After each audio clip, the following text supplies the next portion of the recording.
You're listening to Scribble Talk, a podcast for bid and proposal professionals. My name is Bhaskar Sundaram, and with my co-host, Ashley Case, we will be sitting down with our industry veterans to share their stories, discuss their career, and learn how to make an impact in the industry.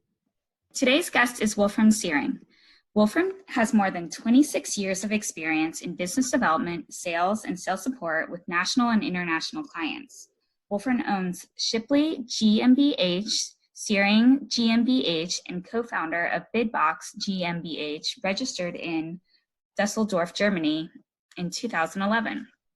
Previously, Wolfram was global head of sales, Wimpelcom at NSN, head of CMO restructuring global at NSN, VP head of global sales support global at NSN Nokia, account director France Telecom Germany at Nokia, global accounts executive Deutsche Telekom at Ericsson.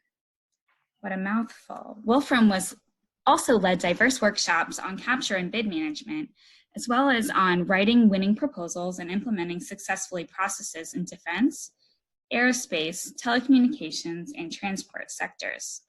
Wolfram was co-founder of APMP Dutch in 2007. He is also an APMP certified proposal manager. Wolfram holds a degree in electrical engineering, applied science, Dusseldorf, and has considerable additional business education. Welcome, Wolfram, to Scribble Talk. Great to have you with us. Thank you. Happy to be here. Yeah, it's so exciting. So you're our first, guest from this region, and we're curious, where were you born? Where did you grow up, and where did you go to school? Yeah, as you said, I'm perhaps the first one from Germany here, and I'm a native German, and I'm actually born in Germany, around the area, Wuppertal, Düsseldorf, and it's in the largest state of Germany, North Rhine-Westphalia, with 18 million inhabitants. And I was born 1960, so I'm turning 60 this year. Oh, wow, that's exciting. So, many of our guests, we learned that, they didn't start out in proposals. So we're curious, what was your first job? My first job, actually, based on this education system here in Germany, I started the first education as a technical engineer. Okay. That means I've been working and learning with German Railway. Yeah. And but actually my first big job after university was actually with Bosch and Ericsson. Okay. And that was doing engineering? Well, I also studied actually information technology. So okay. Same field actually I've been working in. And but maybe we come back to that later. So I have several type of educations you will perhaps realize. Oh, fascinating. Okay, so your first job was there. When did you actually enter the proposal field? That time, I think I was working with, the boom of mobile industry. You may remember mobile telephony. I was actually working with Ericsson, which is a Swedish company. And Ericsson and Nokia were both the leaders in this field. And it's not about telephones, it was about networks. At that time, networks growth was, let's say, building up this was very huge. It was about hundreds of millions and billions. Wow. And that time, I was in this area, and the biggest proposals came up from, and that time it was for Deutsche Telekom, you know, client was likely. So there was no real proposal management that time. Okay. I started to make it my favorite, how can we do good proposals in different countries of the world to the same customer? So I started to develop my own way of, ensuring proposals are looking the same, a professional across different countries. And that was my actually take. So That was before actually I even came to APMP. That was around about 1998. Uh-huh. So you really wanted to standardize the look and feel of those responses. But in different countries, were there any differences that you had to make sure that you incorporated? I would say that was somewhat special because the intention was more, the customer was more or less the same with different partners in different countries. So we had to ensure that the proposals we do are not always different from each other. Because, so you had to make sure they are similar to what the customer is used to see. Yeah. And this was a big learning, when you work with such a large client. Absolutely. And we mentioned that you're our first guest from Germany. Can you share some insights about how the German government and commercial procurements work and might be different from those in other parts of the world? Oh, okay. This is now a big jump. I have also my experience when this comes to this. I mean, for instance, German Telecom is not a government organization, but was owned by the government at times. Okay. When it comes to public procurement, I would say it's special than in any other country in the world, but it's, how can I say, our country is organized in different states and communities. So we have several levels of responsibilities. So we do not have a centralized only approach. So when you, let's say, for instance, talk about applying for government tenders, it really much depends which level, where to find it. And there is no one portal, but it is somehow standardized. It's not always the same, but if you get used to this, you can learn actually to apply for, let's say, normal standard tenders. One specialty is it's 95% in German. Oh, okay.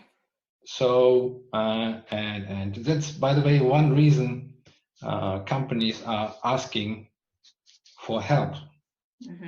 So it's perhaps not on the level of, let's say, when we talk about proposal management, and application and executive summary, it's more like how to apply to the standard rules of German tenders.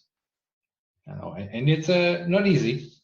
You have to follow the rules, and and it has to be in German. So it's pretty difficult for international, let's say, medium-sized international companies to enter the German market, and many are trying, but failing. Yeah. Okay. Yeah, I can imagine it's very tricky with, special rules you have to follow, and then also having to be in German. Yeah, and sometimes you have to make local visits. So this also makes it difficult for some companies to offer. Absolutely. Yeah, so, but it's a very interesting field. And nowadays, when we talk about Corona time, for instance, I believe public tendering is booming up. Yeah. Because investments are more in government, or coming from the government's organization, if it is a city, community, district, state, or let's say from Berlin directly, instead of from private companies, because as everybody, we will have tremendous issues when it comes to business in general the next 2 or 3 years in Europe or worldwide. Yeah, we're seeing the same thing over here, so it seems to be kind of a trend across the globe. Yeah, it's very interesting. It was a long answer to your simple question. No, it was great. So it sounds like, from the various different, organizations you've worked for, that you've worked on some very memorable proposals over the years. Do any stand out to you? Well, I mean, the two sides. Maybe we talk about it later. But when it comes to proposals, recently in our Shipley competence, I think 2014-15, we supported, let's say, a company in the aerospace field. Okay. And you may have heard about satellite systems. You may have heard about, I mean, everybody knows GPS, okay, which is American. But there's a European system, which is called Galileo. Okay. Okay. And we helped this company, which is, let's say, I mean, this is, I could talk about it. It's a 50-50 German-Italian organization, Space Opar, to win this major service contract to run the Galileo system for ESA. Okay. Yeah, so nowadays I'm also it's with some, let's say, colleagues and consultants to support ESA tenders.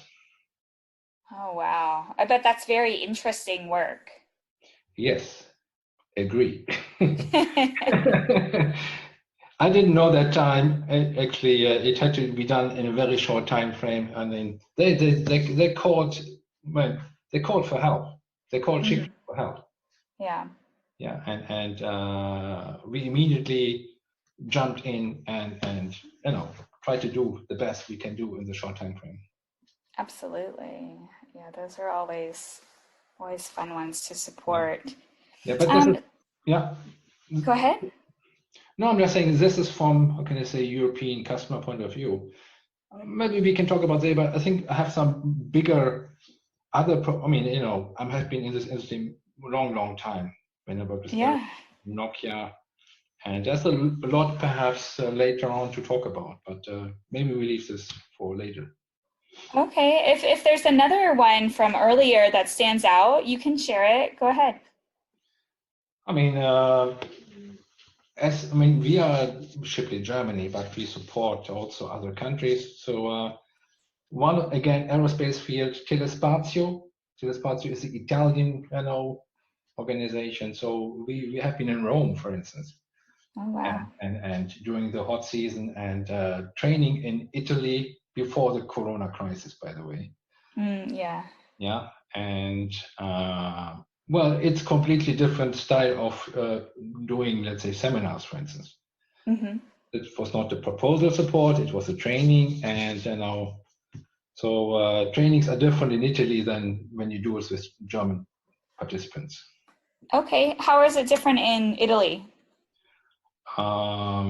If the boss is not telling them to be on time, you know, they might come half an hour later.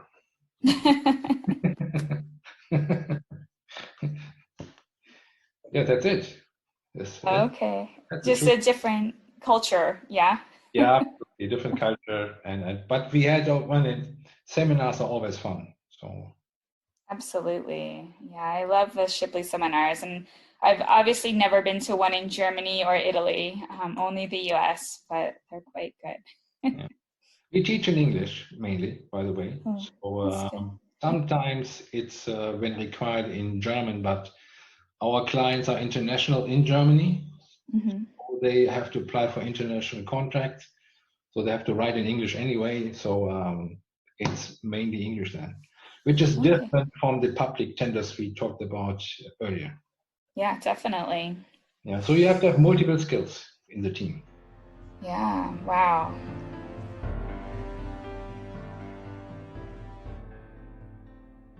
So you've built and managed Nokia Siemens Networks Global Sales Center, shared services, including their remote support centers. Can you share some of that experience with us?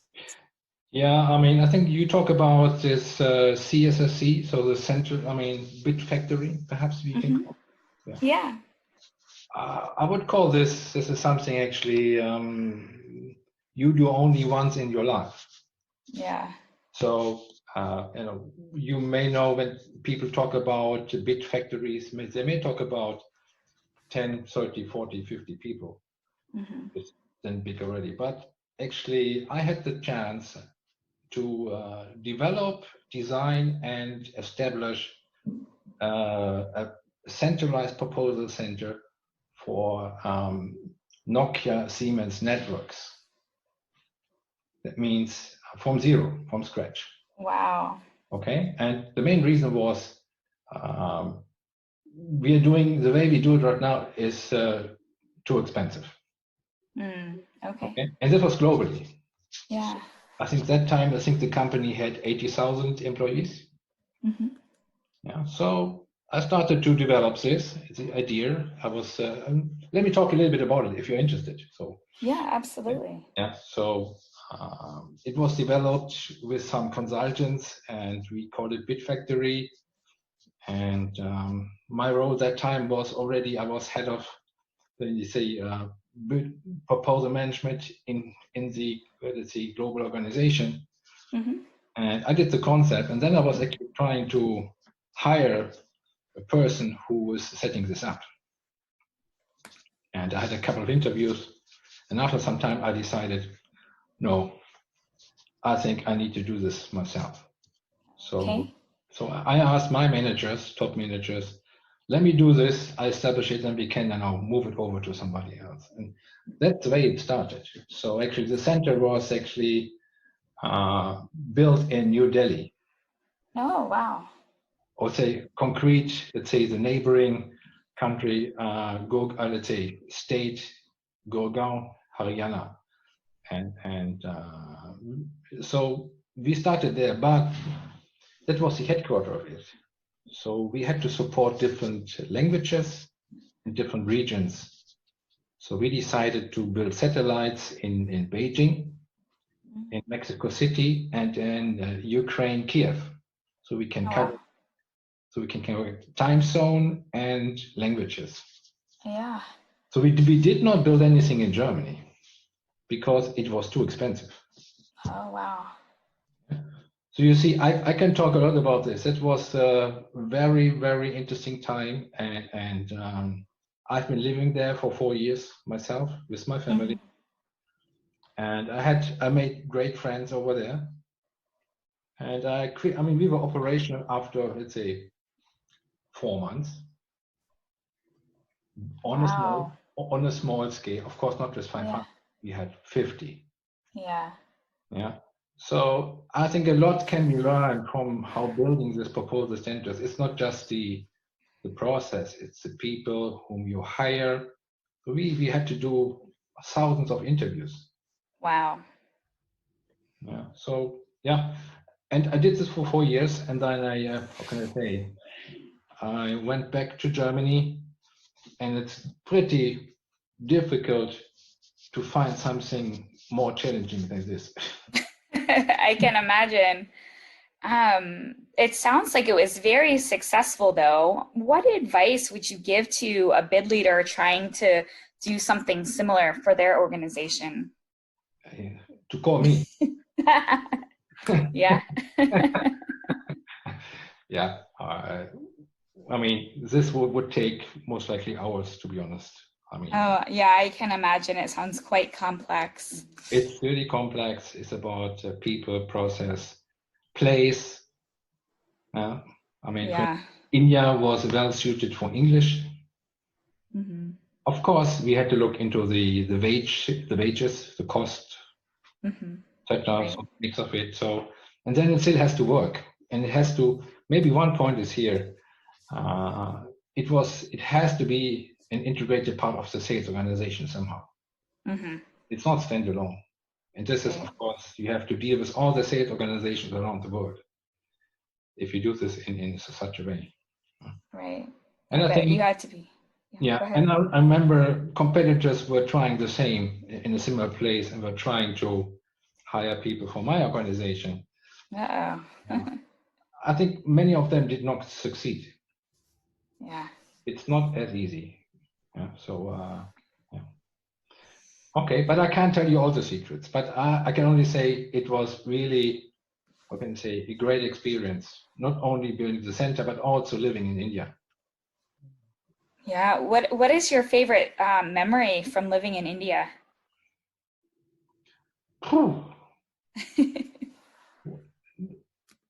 when I talk to my wife, we say we can write a book. So Yeah. there is not one, so that it's many. Yeah. So when you say it's different when you're going there as a tourist or you really establish a company and a company, and also. Right. Yeah. So yeah, I can just say, just do it. You need to find your own way. Right. Yeah, absolutely.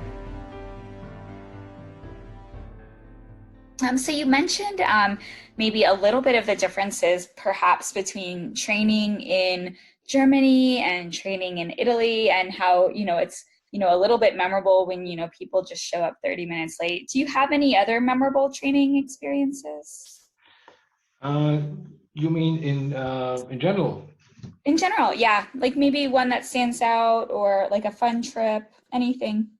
No, man. I'm also an official trainer for interns. Oh, okay. That means if you actually in Germany start your career, you might apply for a certain job role. Mm-hmm. And companies must have a certified person and trainer who actually takes, has the authority to do this. So I did this for 2 of my companies and for a specific job role, which is kind of office management, marketing, and event planning. Okay. So and we still have one intern right now. And yeah, let's see if we take a new one on board, but because it's also work.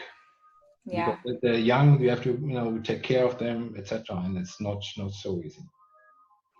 Yeah, I can imagine, but that's such a great program, and it's interesting, in Germany, how you have to have someone certified for the interns, and I think that's probably a great idea to make sure that they're actually learning what they need to be learning.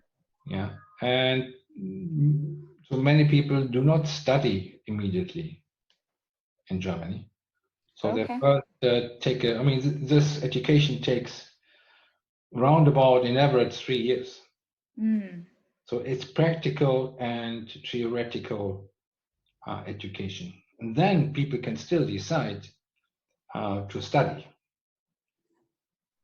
Oh, that's interesting. Yeah, it seems like that might be more successful, right? To get that hands-on experience and understand what you like and what you're good at. Yeah. It takes longer then, of course. Sometimes you can combine this also. Some companies know this. I did it myself as well. And I can say I would recommend this. If you study directly, you miss some of the real work. Yeah, absolutely. So before we dig a little bit more into your background and maybe some APMP parts of your life, can you tell us 3 things that not many people would know about you? For instance, when I was younger, I did a lot of sports, and I was running marathon as well. Oh, wow. I think many people don't know this. It was the first marathon through the complete Berlin city. Wow.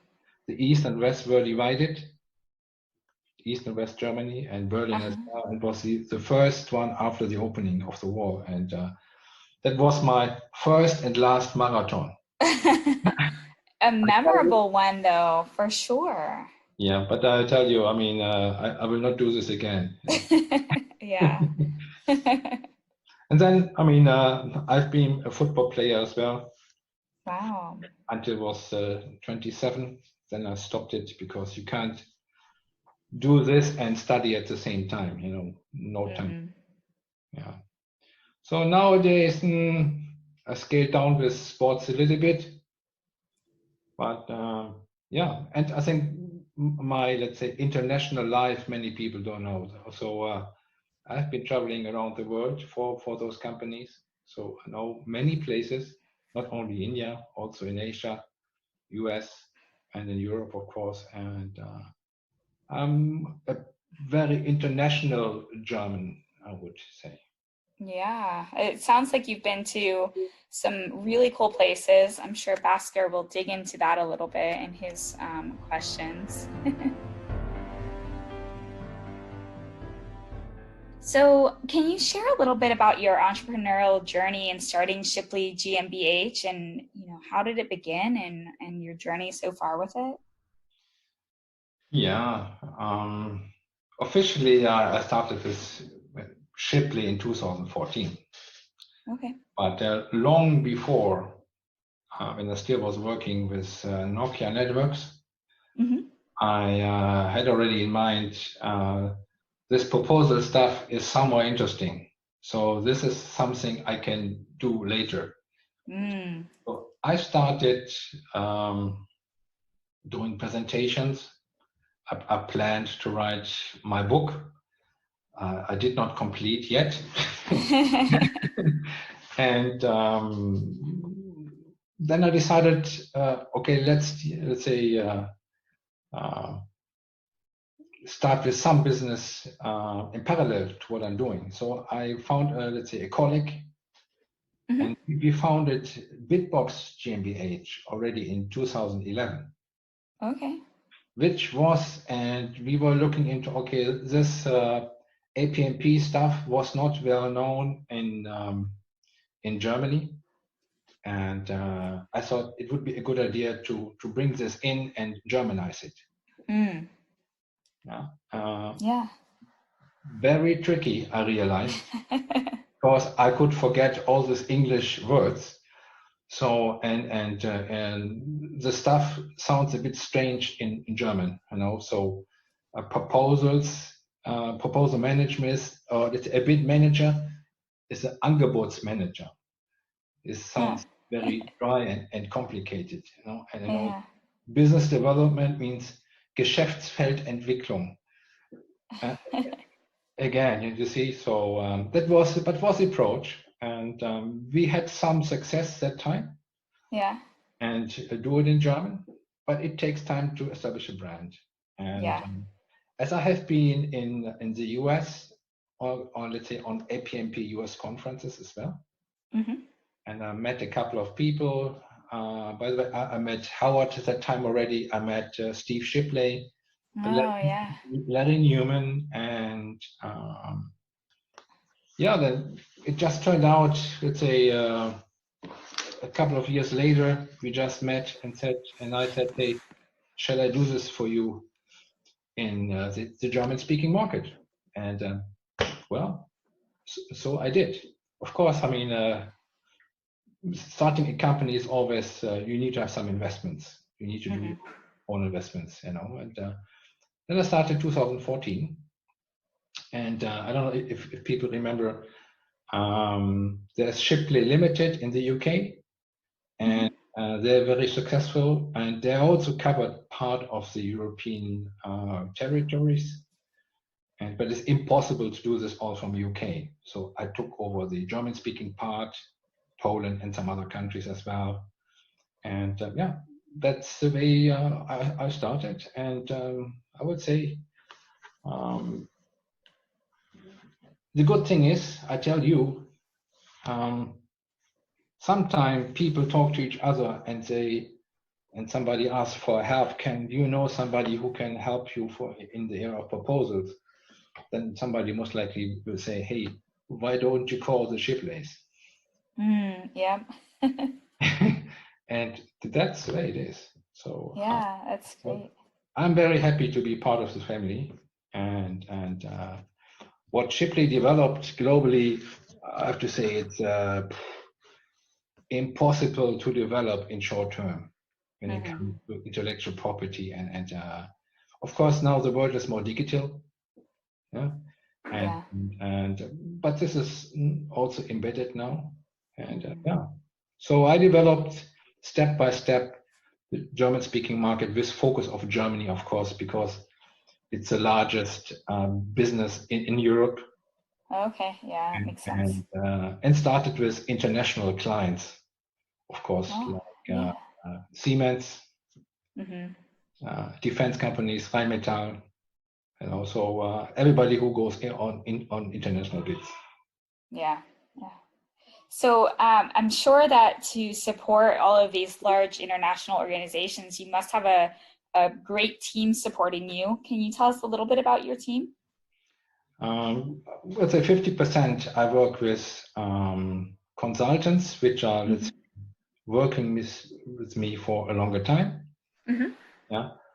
But we also support each other within the region. So Tony Birch, for instance, people know from UK, he's helping out sometimes, or vice versa. So we have a good, let's say, network of consultants with different capabilities. Yeah. Yeah. So one thing is the training part. You need different skills.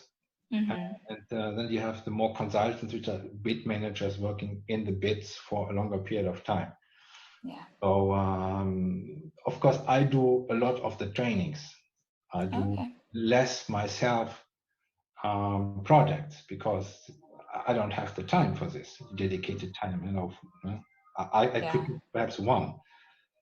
So I have my consultants, which are, let's say, then stepping in, or the project gets bigger than we thought, and doing this now for a couple of years. Wow, it's very cool stuff. So you mentioned APMP. When did you actually become a member of APMP? I think it was 2003 already. Oh wow! So you've been a member quite a long time. Yeah, and there is a person, thanks to him, it's David Worley from the UK. Oh, okay. David was running a company called Bid to Win. And he was helping me during my time when I was in Nokia. And so I found this is a good idea. And I think then I did my certification already in 2007. So I was going to all the conferences, also to every year I went to the US as well. Wow. So do you still make it to the international conference in the US every year?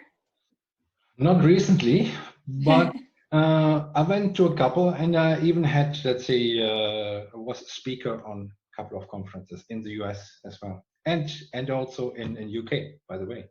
Okay. What is your most memorable, speaking engagement that you've had for APMP? And what was the presentation about? The presentation was about, let's say, Bid Factory, centralizing bid management, of course, because I just closed this project, so it was around 2010, 11. Yeah, and to be honest, I don't remember the place. So I remember it was a Sheraton Hotel. Yeah, that's amazing. I'm sure that, so many people were fascinated. That's when you shared all your secrets about how to establish the bid center.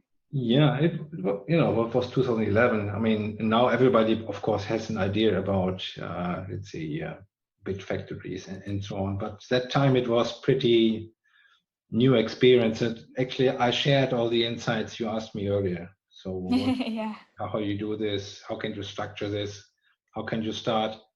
And to be honest, when I did this 2007-8 for Nokia, I had an idea how to do this.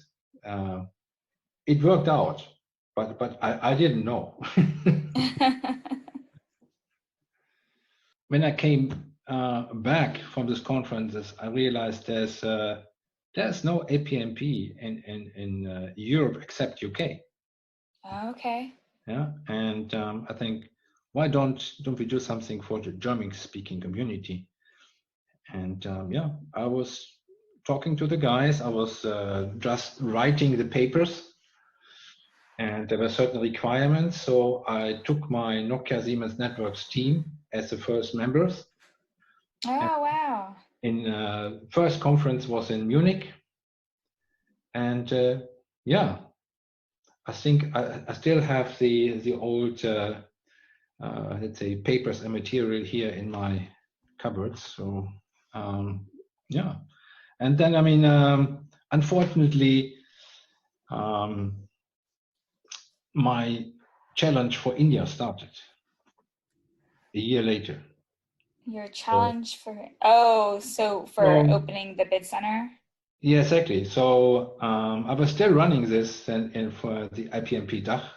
I was heading this organization, and but I had to hand over it to a new, let's say, management team after some time. So I said I can't do this any longer while being in New Delhi. So and then let's say some of my colleagues took over then. Okay. Yeah. But instead, because I was in India, I said, hey, there is no APMP in India. So actually, I established, and people don't know, I established also APMP India in, let's say, with my team in New Delhi. Oh, wow.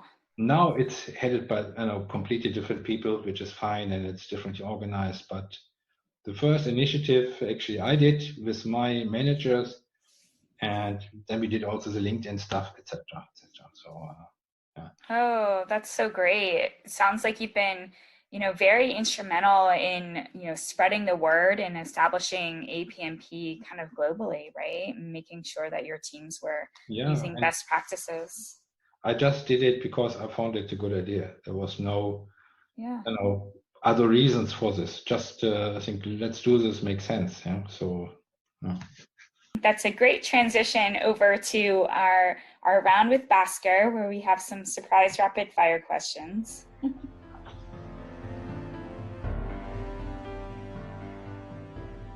Wolfram, do you have any hobbies and interests other than what you mentioned about the 3 things that not many people know about you? Yeah, I mean, when I'm not working, and I'm working very often, I'm always looking into new fields and opportunities. But important part for me is the nature and the family. So our house is close to the woods, and I like to go, be there, because the business life is so hectic. So you need to, step out of this. And then I have, by the way, I have still some adult kids, I would say, and they need my coaching from time to time. And for instance, and this takes time, and this is also, how can I say, kind of, I wouldn't say hobby, but it's good to help the family to grow. And since my son is a so-called, as everybody knows, also influencer, social media guy, and let's say even a singer, and I'm helping and a little bit managing what he has to do there. So this is I would call also a hobby. And I mean, and as everybody most likely, if you have your house and you have your garden, I still enjoy taking care of this. That's brilliant. Yeah. Of course, I mean, there's all the other stuff, but this, I would call it normal, going to musicals, to concerts, and so on. But this is for the next couple of months, maybe a year, impossible. At least here. Yes, Wolfram, that's right. Wolfram, when your son, Max, came to you and said, Daddy, I want to become a YouTuber, what was your first reaction? I told him it was actually, he started with gaming when he was 13. Right. So 13. In this age, you're not allowed to sign any contracts or even have an email account, I would say. So he was starting his gaming stuff, and somehow I was supporting him, but his mom was not very much happy about that. And after some time, I realized, and he is doing good thing because he actually has a goal and a target. So I supported his activities. Nice. Yeah, without actually telling him what to do. So yeah, it's fun today, and it's good to see that he makes some money with this as well. Yeah, different. And by the way, you learn a lot yourself. Yeah, so I think this generation is much ahead of us still. Even I feel young.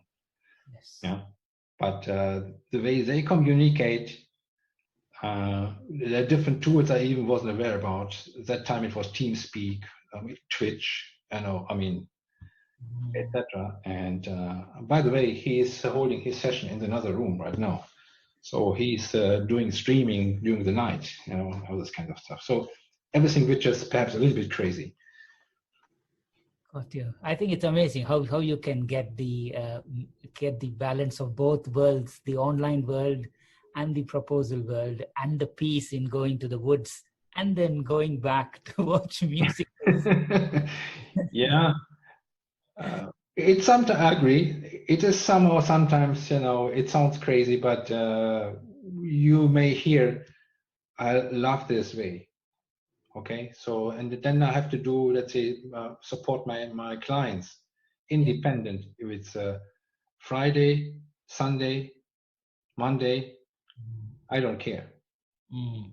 Yeah, because I have my freedom, what I want to do. That's brilliant. And of course, not to forget, this is possible, and I'm very happy, to live in Germany, I have to say. Yes, definitely. It's a really great basis. I have been, as I told you, international, and then you value when you come back what you have. Beautifully said. Wolfram, I know Max plays games and he's a singer as well. Do you play video games yourself? Not really. I don't. I feel I waste my time. So instead, I look into other tools, and see how they work. And I rather go on YouTube and try to create some videos myself. So it's more. I'm very much digital person, yes, but I'm not playing on let's say there. I don't know. Got you. And again, what part of your team, your daughter Luisa is also supporting you with work. How is it working with Luisa? And I'm sure, mentoring youngsters is one, but also giving your own family an opportunity, both helping your son on growing his YouTube venture and also helping Luisa to go through work experience. How is Luisa doing? Very good point. And I let's say more expected this question somehow.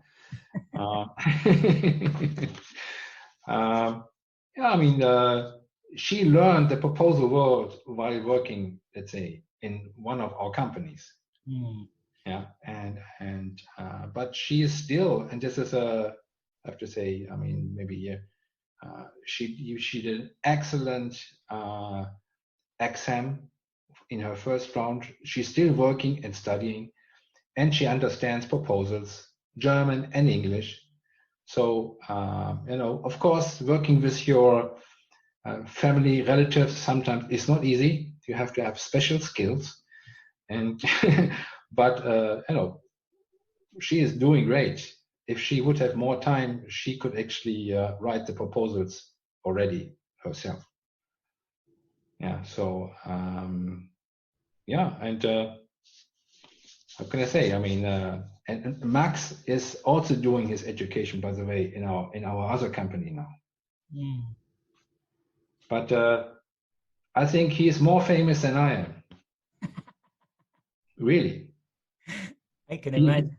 He has an artist name, and I think he has on YouTube he has 260,000 followers. Wow. Yeah.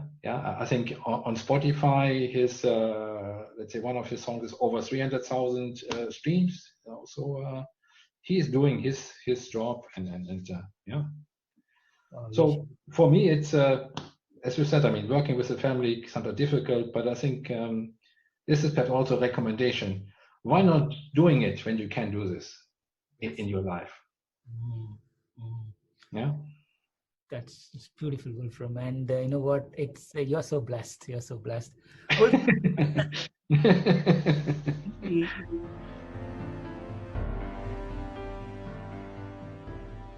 On a scale of 1 to 10, how strict are you as a parent?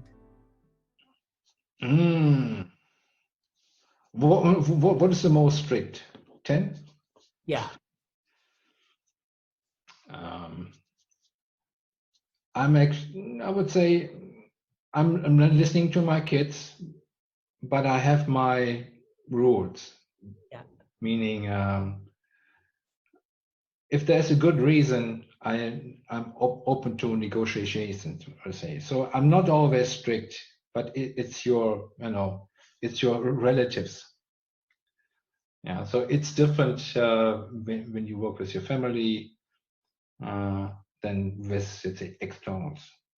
When it comes to, I would say, the business, then I have certain rules, and I expect certain professional behavior and way of working.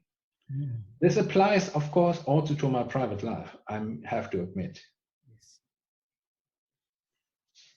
It's fascinating, Wolfram, because I know, because I've seen you, I've met you, and I've met family as well. I mean, like, it's I won't say strict, but you know what's right, and you stand for things that you believe in, but you still give the space for your children to grow in their own way. That's what fascinates me. I'm sure, you know what, you're I think your children are lucky to have you, and you're lucky to have the children. Let's put that way.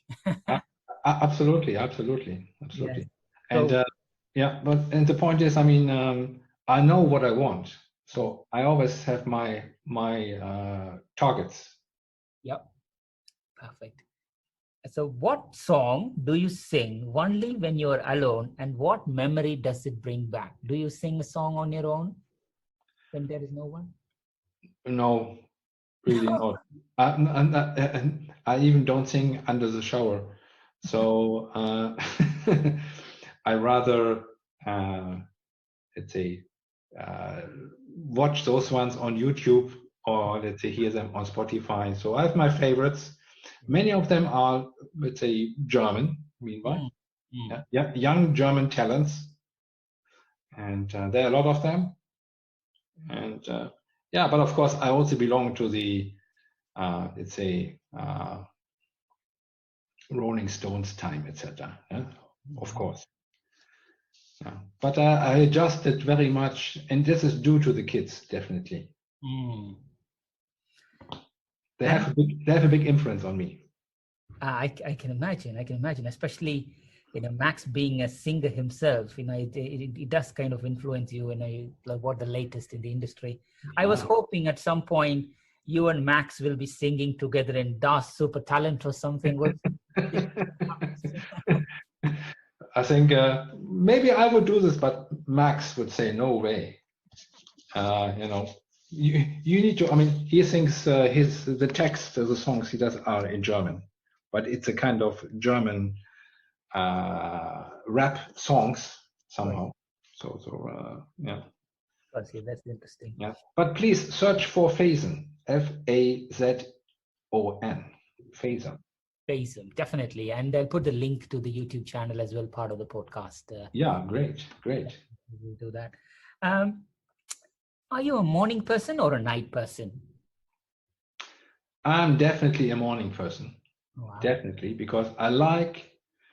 Also, my best time of working is in the morning, and I wake up at 5:30 or so, and then I have my time on my own, and I can even start working immediately. But I have an issue with late nights, so I'm not a nightlife person, not at all. That's interesting. So you have traveled a lot, Wolfram. So if you could pick up 3 favorite foods from all your travels, what are your 3 favorite food items? Immediately I can tell you chicken tikka. Okay. No, really. Nice. Yeah. So Indian food I like very much, Mhm. especially the ones which let's say yeah, there's chicken food and all the vegetables. It's great. I like that. Otherwise, I mean, of course, Italian food, everything which goes with pasta, different variations we cook ourselves. Yeah, not too much meat, to be honest. Mm. So we're definitely not the meat family. So it's more veg. Yeah. Out of all the place you traveled, do you have a favorite place? My home. Ah, nice. Yeah, I tell you why. I've been traveling a lot, and I've seen all the places, and it's all nice to see. Mm. And I think for a period of 10 years, we always went in summer. We went to a small island in the north of Germany. Mm. It's called Juist, and you only can. There's a small airport, very small, but you only can reach it by a ferry, and there are no cars at all. The only transportation is on horses, and yeah, that's the reason I say that is the place I want to go again as soon we are allowed to do so. Perfect. I think that's it. So if you are planning an Oktoberfest party of your life, and which 3 celebrities or historical figures or someone whom you like would you invite as a guest list for your Oktoberfest party? Immediately, Barack Obama, Oh, nice. Okay. because he's a great person. I believe he was right, and I still reading the books when he was becoming a president. Mm. And yeah, it's yeah, and yeah. That's one. Maybe Helene Fischer, one of the great German singers. Okay. Yeah, One more. one more. Mm. My father. Ah, nice. What a combination there. What Hollywood movie character would you like to play? Again, no idea.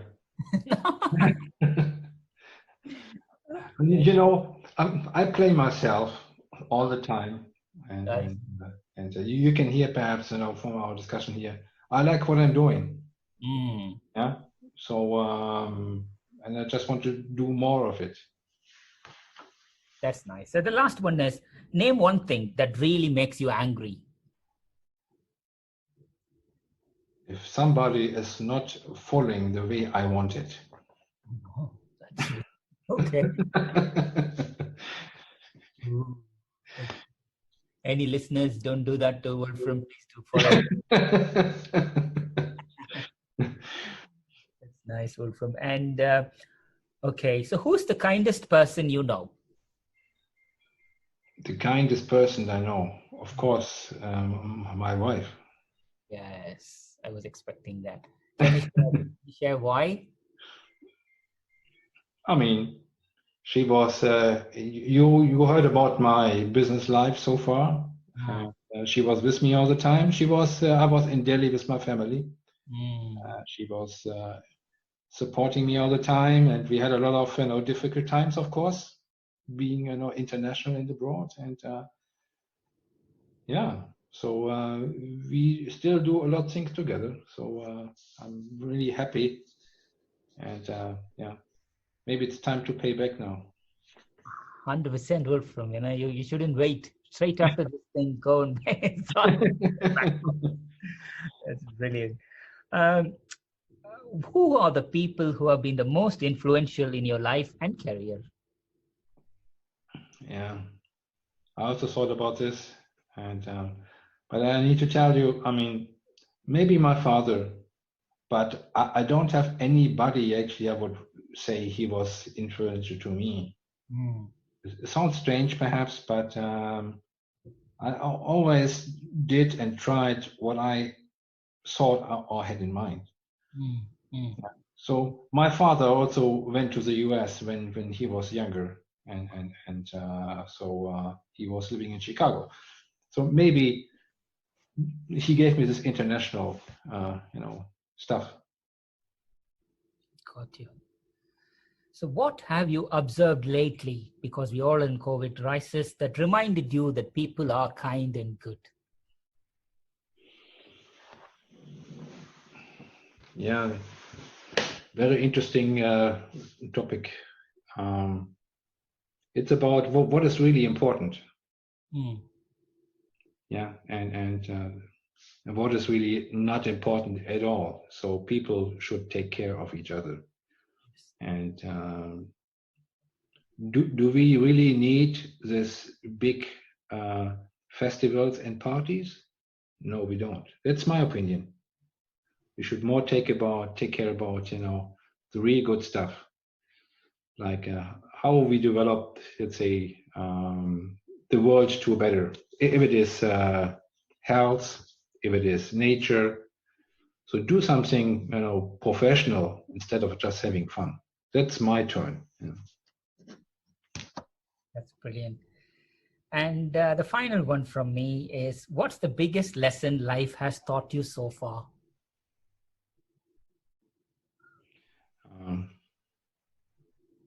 It's always going on, you know what I mean? So it's up to me. So meaning situations can be difficult, you can overcome this if you just do it yourself. Okay? Yeah. And the world continues and goes on. It always goes further. Funny enough, this is somehow also in the textbook of my son's song. Yeah.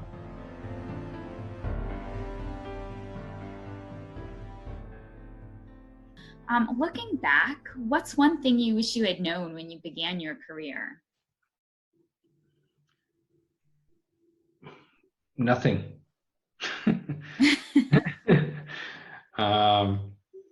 Looking back, I realize now it doesn't help you know something before. It's more you just need to try out yourself what can be done and what is good or bad for yourself, or so nothing really. Yeah, I think that's a great point. Sometimes we learn more through making mistakes and learning as we go than if we had known everything from the beginning, right? Absolutely. And I tell you, I made a lot of mistakes. Definitely. Yeah, we all have to, right? Or, we never improve. Yeah. So you talked a little bit about your dad being a great influence on your life and career, and I'm sure there's been so many other great influences. What's the best piece of advice that you've received, and who gave that to you? This is related to business, and I've been working with great companies. I tell you, like Ericsson and Nokia. They have a very special way of communicating and working with each other, and I think this actually is, how can I say, is influencing my behavior even today. How we actually, I work with people, how I communicate, how I behave. I didn't know this before. It might have been different when I perhaps, let's say, have been starting with a pure German company like Siemens or so. Yeah, but this, especially the Finnish and the Swedish company are, let's say, international, and especially the Finns are very, how can I say, direct, but listening, and you can make mistakes. So I learned to accept this, and we talked about this earlier. Yeah. And this was definitely the influence to my life, working with the Scandinavian let's say, people and companies. Yeah, I find the business culture in Scandinavia amazing, and I found have a very good work-life balance that I don't see sometimes in other places. Yeah, and Finland has one of the is rated as the best education system still. Yeah, it's so great. So we've talked about all of these amazing things that you've done, you know, making a very successful bid center, training so many different organizations, working on these amazing proposals. What advice would you give to someone who wants to have a successful career like you've had? Yeah, maybe it's also important to know that I'm a salesperson. So I didn't come to proposal management directly. I'm still a salesperson. So this is just a practice of sales or business development, maybe. And it's not. I think proposal management requires a real depth working with those topics.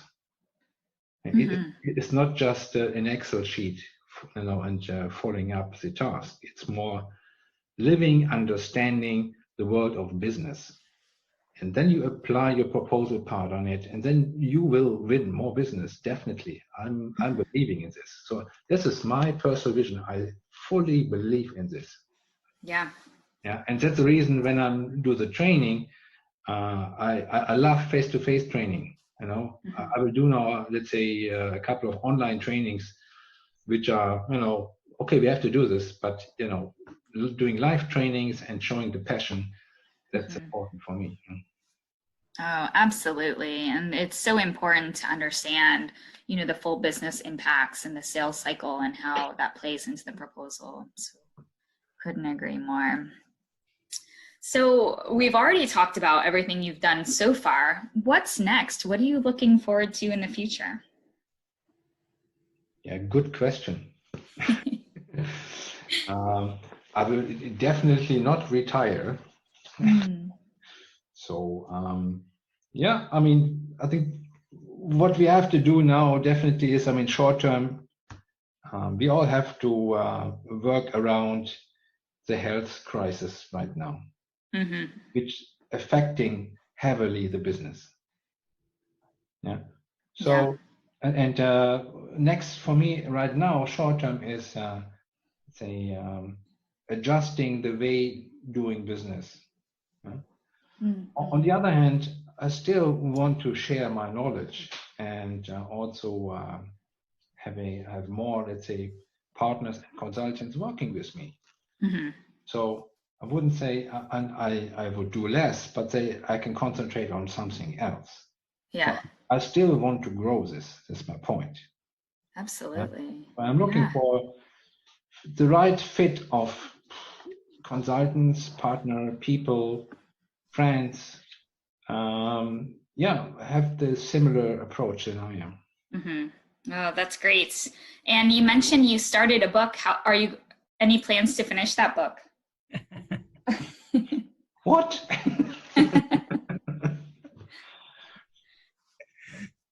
No. Okay. All right. That's it from me, Wolfram. Thank you so much. All right. I think this is a very interesting episode. I'm sure when the listeners listen, they'll get like how sharp and short your responses was, and how kind of very transparent it was as well. You know, there was nothing hidden. It was just like straightforward, typical of you, Wolfram. You know, brilliant. Thank you for that. So, Wolfram, is there any part of your life or career or anything else you want to say, Wolfram? No, I mean, I think where am I right now? I never planned to be before. So it just it just developed, but it's just a recommendation. Everybody, you know, even in proposal, you need to have your own, you know, try it out, do it, and you don't know if it goes left or right, you know. So find out. And when it comes, for instance, to proposal center, Come on. I went to India without knowing how the world is ticking over there. Okay, but I did it successfully. I mean, and some people may have said, perhaps the locals, what is this idiot talking to me? But I had my style, and we made it happen. So just as I said, just do it, try it out. And it will go right. That's brilliant. Wolfram, do we think the Düsseldorf Christmas party, the Christmas market will open this year? Yes. Straight answer. I think it will. It will. There will be even ice skating in let's say, it's the Königsallee. I don't know if you've been there. One of the famous shopping streets, Königsallee. They always have an ice skating area. It will happen. So let's hope all things get done and we are celebrating Oktoberfest and Christmas and other things. Yeah. All in special mask and leather shorts. So that's it, Wolfram. Thank you so much for your time. It's been a privilege to have you with us at Scribble Talk. Wish you all the good health and happiness. Give our regards to Max, Louisa, and all the members of your Shipley team and all your clients. And please continue to inspire bid and proposal colleagues, not just in Germany, but everywhere, and in India and everywhere. Wolfram, stay healthy, stay happy, and stay kind. Thank you so much, Wolfram. Yeah, and thanks to you, having the opportunity here. It's a great series of program you're doing here. Great stuff, really. Thank you, Wolfram. That means a lot to me and Ashley. Thanks a lot, Wolfram. To our listeners, thank you so much for tuning in. Please visit batchyscribble.com/podcast to listen to this episode and check out any of our other previously recorded episodes. If you've enjoyed today's interview, don't forget to subscribe, review, and share the Scribble Talk podcast. We hope you'll check out our next episode where we interview another industry expert and special guest. Until then, it's Ashley Kays, Bhaskar Sundram, signing off.